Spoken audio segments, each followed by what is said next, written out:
On this episode of Mad Ginger Customs, we're going to get that Crown Vic front end put in Jess's 1964 F100. Is it too low for her? Is it not low enough for me? Let's find out. Let's go. All right, guys, welcome back. We are ready to cut up Jess's 64 F100. Are you nervous? I don't know yet. We are going to be employing every device. Probably we shouldn't. Plasma cutter. We just got a new one. It's going to be awesome. Sawzall, angle grinder. But you could do this probably with a 4.5-inch angle grinder. Imagine you could do all of this. Brief overview. So we are looking to take out this front end and put in that one over there. You can't see it. It's behind everything. I've had that Crown Vic front end for years and years and years. I actually bought it for our blue 66. And if this works out, we're going to do it again with blue 66. Fine. Yeah, it's not fun.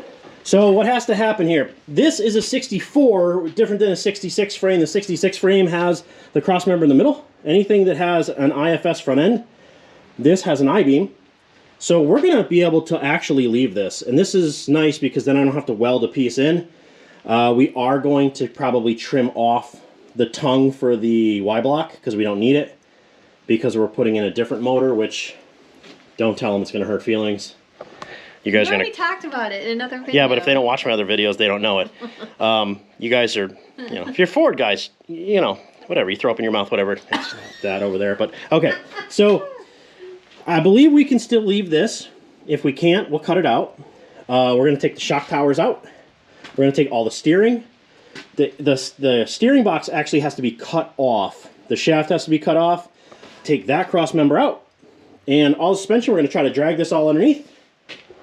And I think we're going to time-lapse a lot of that unless we have to stop and explain something, because I've watched a lot of people do this and they don't explain the little things, and I think it's beneficial for guys that, like me, that haven't done this before, to kind of go through it and tell you goods and bads. I spoke with Ed Ritchie. They do, it's like Ritchie Performance or Ritchie Auto Performance Parts or something like that, and he makes the steering conversion for the Crown Vic into an F-Series truck. There's a little trickery you got to do with cutting back the shielding on the outside tube, and you got to weld in a bearing, but we'll cover that later because we'll have plenty of room once we get everything out. You want to get to work? Sure. She's always so enthusiastic. You're so enthusiastic. Let's go.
So Jess got the front end out. She made all by myself. Yeah, all by herself. She made a path. We had to get the bikes out, which we should just get rid of the bikes. I ground down because I used a 40 grit flat wheel, and you got to take the rivets out. Or, I mean, ultimately, do you even need to do this? No, you could probably just cut on the inside of that cross member and then just, you know, fancy it up. But if you're doing it, you might as well. So I think what we're going to do is we're going to get the fuel line out of there, off that fuel rail, off that frame rail in the back. And we're also going to take that brake line out of there because brake fluid is extremely flammable. So we'll pop it there. And we'll take the cross member piece off. And then I'm going to take the plasma cutter, and I think I'm going to cut these right here because I can't get at, there's a rivet on the inside of this underneath, and there's one right here. And then an entire cross member comes out. But other than that, I mean, this wasn't too bad. I mean, you got to take these off if you want the inner mounts off. Do you care about that? I mean, Jess doesn't care about that. This isn't going to be a show truck. We're not like prettying this thing up. She wants to drive it. And then we'll take the laser slicer and cut that off too. That's where we're at. What are we into this? A couple hours? Few hours? Maybe 3 hours. Not even, right? Probably 2.5 hours we got to this point. So this isn't too bad, guys. And then it's going to go back together. What I neglected to show you guys was the fact that this has a bump stop. And the bump stop, for some reason, it's exactly in line with the center of the kingpin in the tire. So we're going to use that bump stop hole. Now the bump stop hole has to be opened up, so we have to make these bigger. That's fine. We can step bit it or something. But that is going to be where the alignment pin for that Crown Vic goes in. So if you guys got one of these older jobs without the independent front suspension, that's a good spot. Some guys like to bring the front tire forward an inch-ish.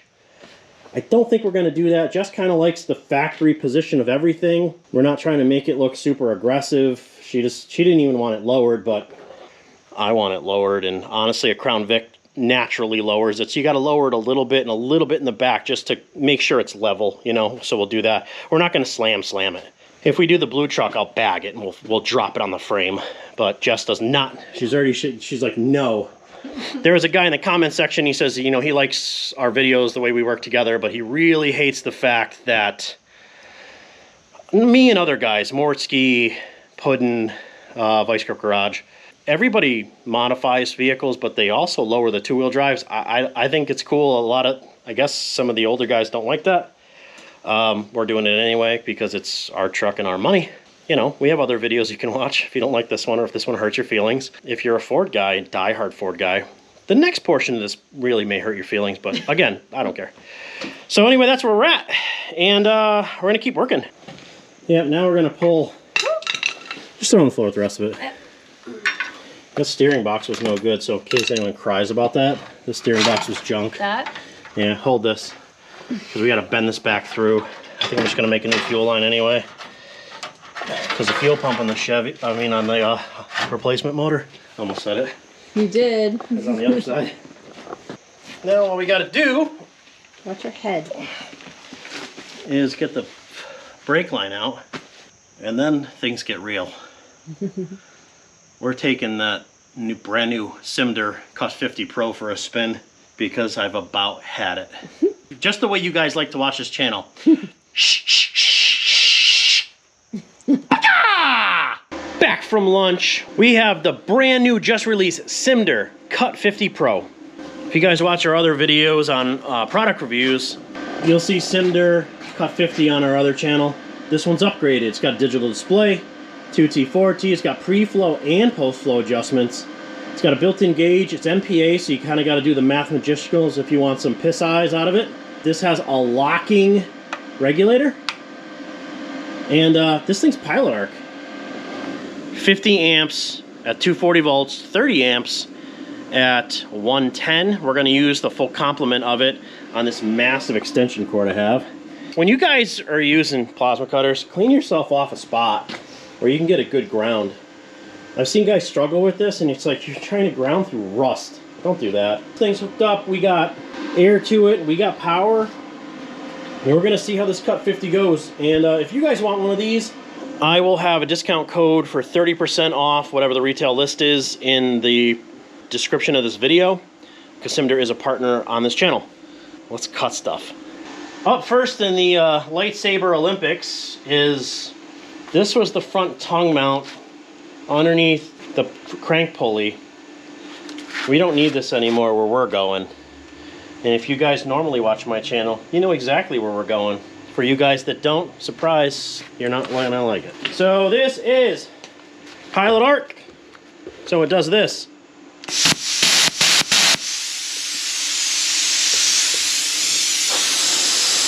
5-second post flow. Let's go.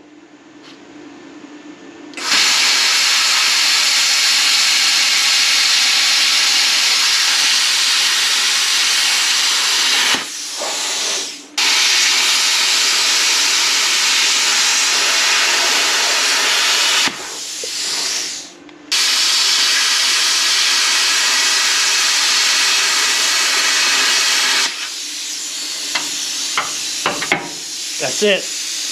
If you guys don't have a plasma cutter, you can have one of these for a couple $100. With my discount on Simder's website, I just looked, this thing's like $175. How do you live without this for $175? There is a rivet under here, but it's hard to get at, so I'm going to cut this and just cut these out of the way.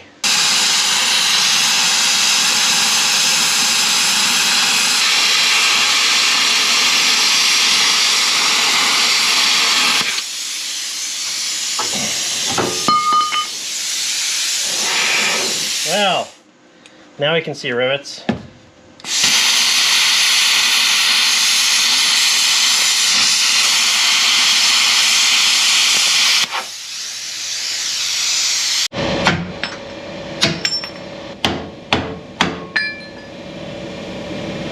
Okay, and then we'll just grind them flat. I'm not going to use a plasma cutter where the frame is because I don't want to gouge the frame. Sorry about the compressor.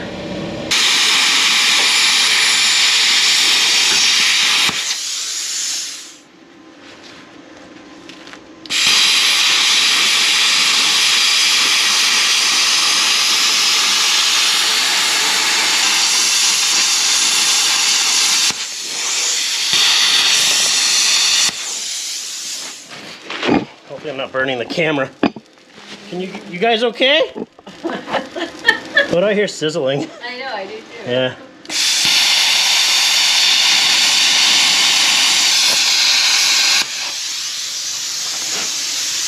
Oh, don't worry, it's just me on fire.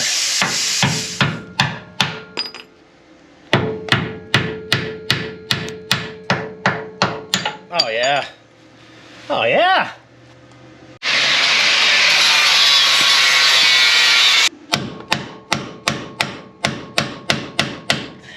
Gonna come out of the top, but that's pretty good. It's probably enough to pry it. Outside? Here's Jess handling business. I'm cleanup crew. Cleanup crew. Yeah, those all go in the scrap metal pile outside. We're gonna load all that into the trailer. Ugh. Well done. Don't bang your head. Now, we're gonna clean up all of this. I still gotta get the leaf spring mounts out of the front. Or do we? Might want to leave them. They don't get in the way of anything, and they're covered. The holes are covered. I don't know. What do you guys think? Hit that in the comments. Should we cut those off or should we leave them? They really don't hurt anything. What we didn't show you was Jess and I moving this thing. I watched Dustin from Epi's Chop Shop. He carried this by himself. Yeah, that guy's a beast. I'm too hurt. And we're both exhausted from mountain biking. Yesterday was rough. Man, Thunder Mountain downhill takes a lot out of you. This thing is not in the greatest of shape because we live in Connecticut. This is the alignment dowel. So that aligns us all the way across. And what that's going to do is we're going to try to get it in the hole that I showed you that was for the bump stop, because that bump stop was like dead nut center. So we need to open up those holes this big. So step bit or maybe the plasma. It doesn't have to be precise, but, and then we got the welding boxes that box these in. Outside of those pins is 32 1/4. So the outside of our hole is actually 32 1/4, so we need to come in, but the hole has to be bigger. So I think I'm just gonna take the plasma and just try to make a bigger hole. Make it gingerly, you know? Jess knows gingerly. All right, here we go.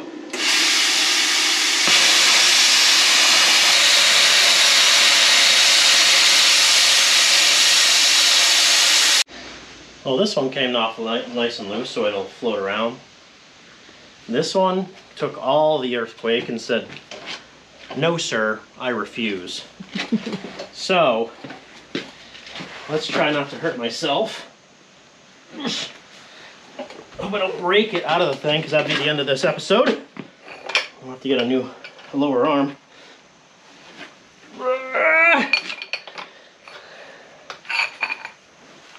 Oh, it moved. Oh, we're so lucky. Honestly, guys, we're going to replace it all anyway. Everything's getting replaced except for probably the cradle and the mounts for the cradle. Everything else is going to go. But I want to make sure it'll go up and fit in there first before we do anything. If we get the cradle mounted, then we can strip it. But that kit's expensive and money's not free. I think that kit's like 500 bucks. So, but to put Jess in it, it has to be safe. So I think what we're going to do is try to slide this thing under there and see if we can't lower it down onto those pins. We'll put you back on the tripod because I think I'm going to need Jess's help for that. I'm going to roll her under. And I think our best bet is to try to lower the truck down onto it. So we'll get it close on the wheels, and then we'll just try to drop it like it's hot, and hopefully it fits. Because I mean, it should fit technically. Technically, that's how it's gonna go. Probably have to build mounts for sway bar, but that's okay. You want it this low, right? No. It'll have tires on it. Do I have a choice? No. No. There's no choice. Exactly. But looking at it with the back mounts, those are pretty close to even. So we're going to have to do measurements to make sure it's square all the way. The gentleman I bought this from, I got about, I don't know, maybe 10 miles away. And he goes, hey, you don't have the bolts. And I'm like, oh no, I want these bolts. I think these bolts are like 30 bucks a piece, 35 bucks a piece. And then he gave me all the bolts for the sway bar. I mean, you know, can we clean that up and use it? Maybe. We'll probably just buy new ones. But that's all the bolts for that. So I have this whole set. So when we put these blocks in here, we can go right through with the factory hardware. It'll still give us a little bit of adjustability. I think that's a win. Are you happy? Yeah. You don't care. Jess would have driven this as a straight up manual steering I-beam front suspension and been perfectly happy with it. The problem was that the steering box was bad. The front end components in that thing weren't great. I mean, I had extras, but the drivetrain's no good either. So if you gotta pull the drivetrain out, why wouldn't you do this? I mean, this isn't that much more work. Yes, it is. But the end result will be better. I mean, all right, guys, got out here early. Jess is still inside. I cut one side because I wasn't sure how I wanted to go about doing it, and I kind of fiddled with it like a lot because I wasn't sure. And then the arm, if you stand the arm up like this, and then you line up the holes, they're not going to be in the right place. They have to be, this thing has to be down in order for you to hit them where they got to be. So you kind of got to guess from here with it down. Or what I did was I took a socket. Let me show you what I did.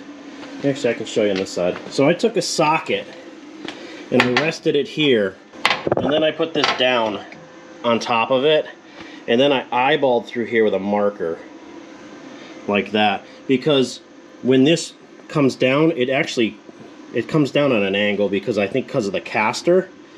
So that's kind of how I had to mark these. So you may not be able to see that on the camera, but there's like a line here, and then this is the outline of the box because they're triangular. I tried it with a cutoff wheel first, so I cut these lines with a cutoff wheel over here, and then I tried to cut the long line with a cutoff wheel. Yeah, good luck, so I had to switch to the plasma cutter. So I'm trying to cover everything up because you kind of got to have the axle in place in order to keep fitting it. You know what I mean? You're gonna have to take this axle in and out like 57 times, unless you just kind of. I've been covering it up with sheet metal I can burn holes through. But ideally, I mean, that's the way that worked. There's a couple, larger gaps that we're going to have to weld. I jump gaps like Evel Knievel. I'm not, too scared about that. And then the way these things are manufactured, like, the holes aren't even really on center with what's there. So it's close enough, and it's definitely usable, and I can definitely get it in there, and I'll have plenty of adjustability. I think from here, I'm going to cut that side. I'll try to set you guys up so you can see it. I'm hoping it's going to go way faster than this side because honestly, I want to say this side took me probably just trying to figure it and cut it, you know, over an hour and a half. So I'm way far behind.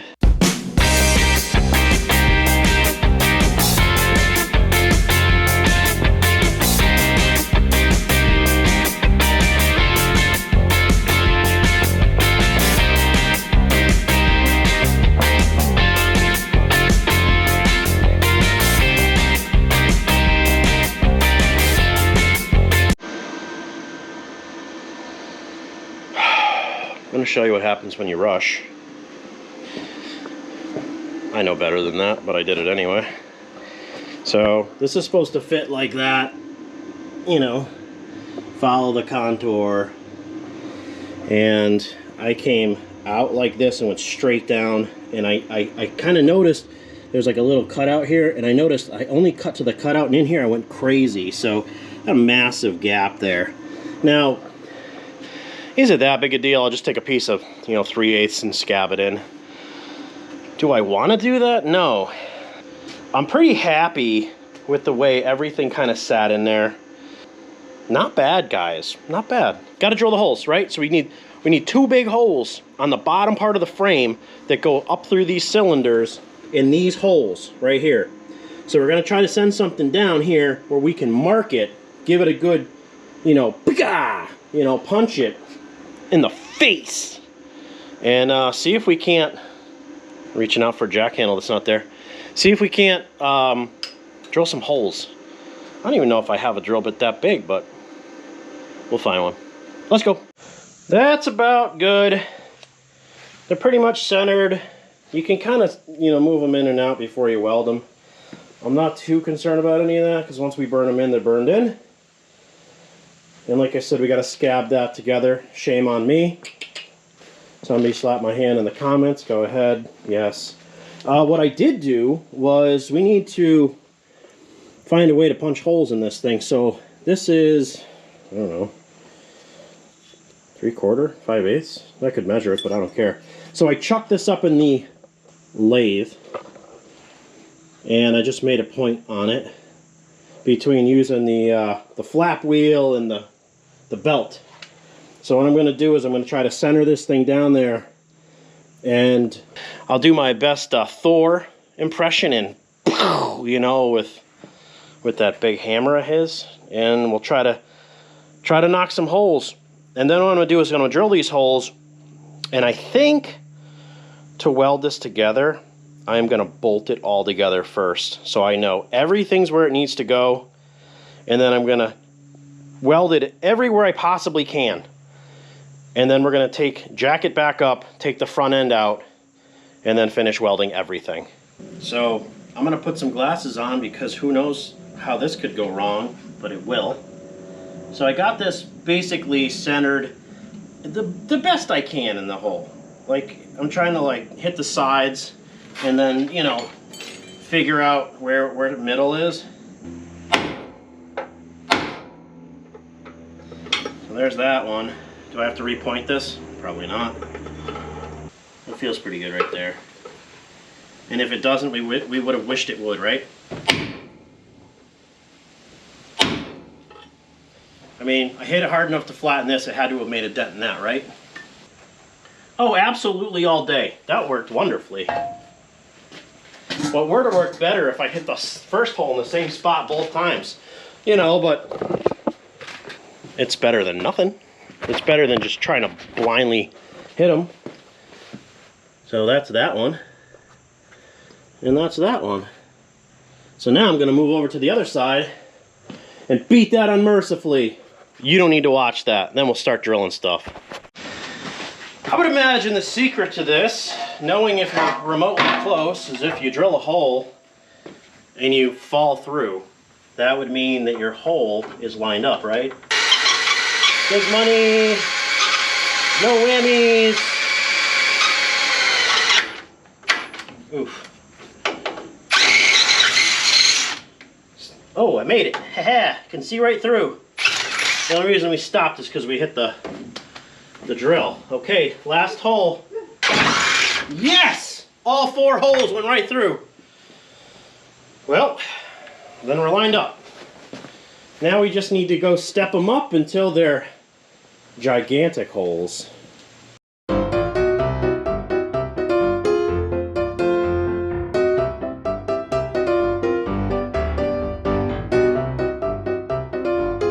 How many drills do you get out of a cheap Harbor Freight Christmas tree bit? I already did those 2. Let's see if we can survive this.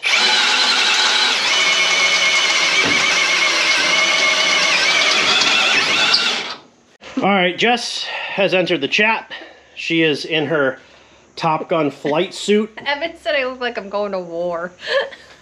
This is coveralls from Duluth. We always have Duluth. I love Duluth. Everything. Can Duluth sponsor us? No, I'm kidding. All right, so anyway, Christmas tree bit these holes. Bang, bang, bang. All worked. I told Jess. Jess comes out and she goes, I said, all I got really left to do is I can set them in, bolt it together, start welding. She goes, I thought you were welding. Yeah. And I'm like, no, I was drilling and cutting and cutting and drilling. And she goes, and knitting and knitting. If you guys know what that movie reference is, hit us in the comments. You guys seem to like when we do the movie reference thing and you guys guess them all in the comments, so we appreciate that. Anyway, so what we're going to do is clean up, estimate where we need to weld, clean it up, sandwich it back together, throw some bolts in it, scrunch it down, make sure it's square again because we did move a couple things, and then we're going to just start tacking and tacking and tacking so it's nice and strong, and then we can slide that front end out, and then we can blast them in. Next step. Step number 14. I don't know. All right, so I'm just going to snug these up. I'm not going to crush them because I want to be able to kind of knock this thing around so I can center it again, because everything kind of moves around.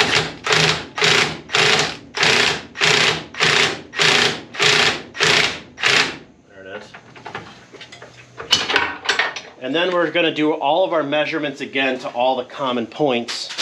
And if it's close, you know, 1/16 of an inch, 1/8 of an inch either way, I mean, I guess I'm okay with that. The thing's not going to crab walk too bad like that. We are squared up. Jess and I measured this about 1,000 times, tapping it forward, tapping it backwards. We put the spacers in the back. They don't necessarily fit that great. They might have to be drilled to fit the rear control arm plate. That I'm not concerned about. So on welding duty, this is the Simder CUT50 PRO. We use that CUT50 PRO because it was brand new and I've never used it before. But if you bought a 4050 PRO, it welds MIGs, TIGs, stick welds. You can do aluminum with a spool gun. It's not AC. And you can plasma cut with it. So just about everything you'd want to do to this truck, you probably could with just this single machine from Simder. But that Simder CUT50 PRO admirably worked. Awesome. Jess is not going to be welding because Jess is new at welding and we don't want Jess to die if the welds fail. And I will shoulder that burden myself for you guys.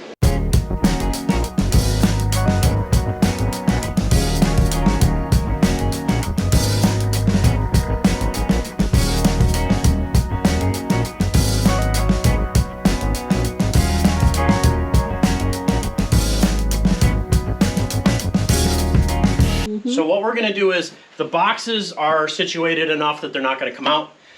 So we need to unbolt it, lift the frame back up, slide the front end out so I can finish welding the boxes in, and then slide everything back in and then bolt it in.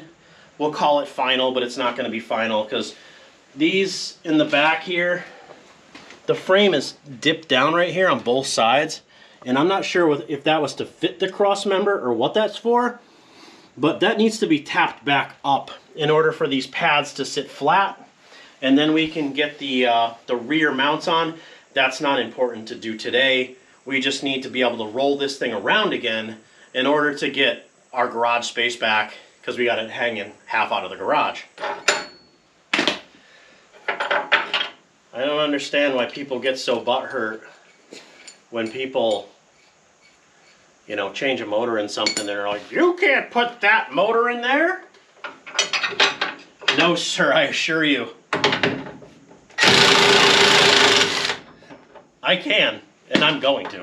I was going to say, I can and I will. And I will. And if you want to be sad about it, because for some reason you feel that... What do we got going on here? For some reason you think you get an opinion about what other people do with their cars. Whoa. You don't. I've seen a lot of guys put, you know, Ford motors and Chevys and Chevy motors and Fords and LS motors and Porsche 944s, and there's always that tool bag. It's usually an older guy that's like, how dare you? That's sacrilegious. Come, get off of it. Honestly, stop it. No one wants to hear it, and no one really cares. And the honest answer is, if you don't want to do that to your own truck, that's cool. But, you know, everyone else is kind of sick of hearing it. I see it in the shoebox forums a lot. You guys know we have a shoebox. And I gravitate to the custom shoebox Facebook pages because those guys are pretty cool. And they're like, yeah, you want to put a Honda S2000 motor in your 1950 shoebox? They're like, I'm here for it. I love it. So I love those guys. Would I put an S2000 motor in our shoebox?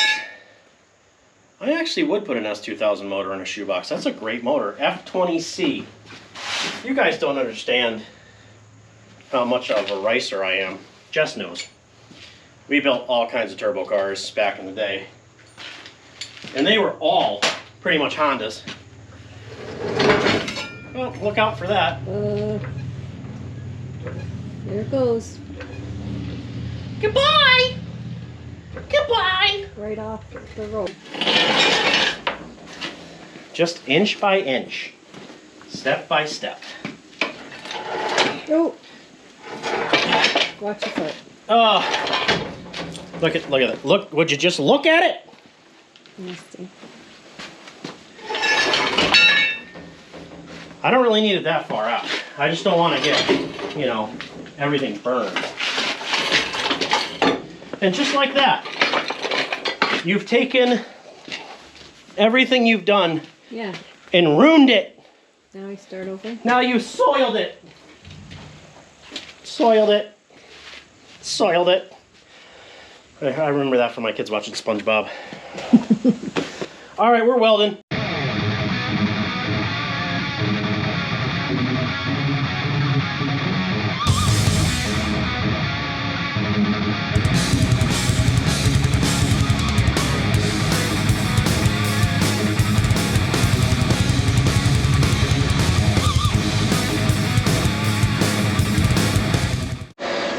Not a professional welder and don't claim to be. Anybody that watches my channel, watching my review videos, knows I'm a hobby welder, but that thing? And you? She's not a good welder, I'm just kidding. Just kidding. Okay, so here's where we're at. Burned them in all the way around. I put a piece of 1/4 inch in there and just scabbed it together. It's good enough for what it is. She's not going anywhere. This is fully welded all the way around. All the seams are welded. Everything's welded. Let's ease it back in. Deep like. Hey, well, welcome back. Okay, you're still here. Good. All right, here we go. So Jess is going to grab her side, and we're going to keep these ears up. And you're not going to get your hand where it is. It's going to be in the front, right? So we're going to teeter it up. We're going to walk it back. No, you got to slide your... There you go. Where it was welded, it's going to be hot. I can't move my side. Okay, use your big girl muscles. There you go. I got it. Okay. Now we jackerize her. We jack May off her. Do you guys know what that's from? Jack Mehofer? So a guy called a talk show. It was who was it? It was like a conservative talk show host, I remember. And they played a joke and they said, What about this? And the guy's name was Jack Mayoffer. Want me to pull that one? Yeah. And they actually responded to the guy and they're like, all right, Mr. Mayoffer. It was hilarious. You want to get back on the roller? Oh boy. I don't want to be like that. Oh, mine's. That's okay. Whoa. Okay, that was a little too fast. That was like I mean, that me lowering it. was coming in hot. Trying to get the holes lined up. You know what I'm talking about. All right. Look at mine. Look at yours. Oh my God. Not even close. I know, I can tell. Well, I mean, what are you doing over here? You're not even helping I'm me. waiting for directions. Stop. Okay, try it right there. Down? Yeah. Yeah, that's down. What about this one? That one's down too. Oh my gosh. It's down! Yay! She did it. She's the best. How did you do? I don't know. All right, we got the back control arm mounts just sitting in there. They're not welded. I don't like the way they fit. I might make a set that come down and go onto them with an eyelet. And then you can put the bushing in the eyelet. I'm not sure what I want to do yet, but I don't think I like that. So if we can't straighten them out, sure. Well, yeah, see right here. So these come in the kit, and they're supposed to line up with the holes, and they're close, but they're not like exact. I'm sure if I bolted it all on and then shape this, we could weld it. But I've seen guys take this whole mount off and then buy a bushing, and then they weld it and they put a vertical mount here. And I think I might want to do that. So, oh, and if you guys want to find your VIN number on a Ford F-Series, it's usually here, but on 64, it's right here. And she's in, and she ain't falling out. Now, we need to get some Crown Vic wheels from outside. Oops, put some air in them. And then we're going to be able to see like how tall it is, and maybe we'll just slip the nose onto it. We won't bolt it on, but we'll just slip it on just so Jess can get an idea of, you know, is it quote lowered? You know, is it lowered too much? Or oh my God, I hate it. Or change it back. No, not way, at all. Not at this point. Too far. Too far. All right, all right. We are outside. That is the front end for the International. Doesn't fit this. So, we are on an angle because our driveway is really slanted, so we got the wheels chalked up with whatever garbage we could find. We got a wheat tire on that side. It's still hooked to the winch on the Jeep. Let's go get the front end and just kind of sit it on there. Okay. Yes? Yes. You're tiny. Get in there. All right, we're going to lift, and you're going to turn that way. I'm going to go this way? No, yeah. Over this? Yeah. Oh God. Ready? Can I hold it here? Yeah. Can you lift that? I don't know. No. Pivot! Not yet! Pivot! Not yet! Oh. Now! Pivot! Pivot! Oh, I'm so tired. You're so Oh, go! Go where? Oh no! What? Your wheel wells may not fit. All right, take two. Now that we've clearanced a little bit of the fender well. Ready? Well, it's just sitting on there, so, and the wheels turn this way so it doesn't give you the centered, and it's got to come up. But, I mean, it's got a massive wheel gap, which is absolutely terrible. Once we put the motor and the trans in it, it may drop a little bit, but that looks ridiculous at best. We may go with, Jess doesn't want this thing lowered, so this thing as it sits might just be like, it might be perfect for her. What do you think? Yes. So you want like a white wall tire, thick white wall tire? Maybe. Yeah? I gotta see some options. Yeah, we'll look at wheel options, guys, but this is what we did this weekend, right? So we got the whole Crown Vic front end welded in. We still got to do something with the back to make it El Permanente. But, you know, can you guys do this kind of stuff at your house? I'm doing it in a barn with, you know, with her. I'm helpful. You're helpful. You do have posable thumbs, so you're better than the cat. Wow. All right, guys, that's going to do it for this episode of Mad Ginger Customs. Just like every other episode, you know, when you guys watch us do these things, we're doing them for the first time, and I try to show you the good and the bad. And we had some good and maybe some bad, but overall, very favorable result. It's not slammed, so that makes Jess happy. It's not slammed, so that makes me unhappy.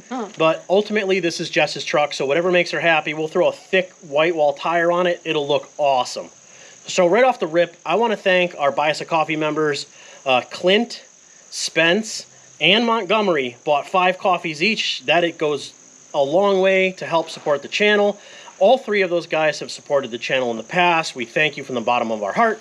It really means a lot. We love you guys commenting and everything, and I know I, you know, talk a little, you know, BS while I'm doing this and try to egg you guys on in the comments, but we love all comments, even if they're negative and you guys don't like the direction this is going. You can tell us, you know, we're going to build other stuff. So shout out to Simder, right? Simder CUT50 PRO, brand new out of the box, cut all of this. No consumables besides what came with it. I didn't change a single one. That thing is the MVP. If you use my code in the description, you get 30% off at Simder's website off the retail list. So I think that thing to you is only like 175 bucks. For that kind of money, guys, you can't go wrong with it. The 4050 Pro, we'll have a link for that. I always use that in my videos. You guys see that. Hit those Amazon links. We'll put a bunch of stuff that we used in this in the Amazon links. And are you happy? So far. So far, she's happy. That's all we can hope. And this weekend is Jess and I's 21st wedding anniversary. I know a lot of you guys think that she's my daughter or kid us that she's my daughter. She's my best friend, and I wouldn't want to do this with anybody else. So you guys watch us do it, and if we can do it, you can do it. Thanks for watching.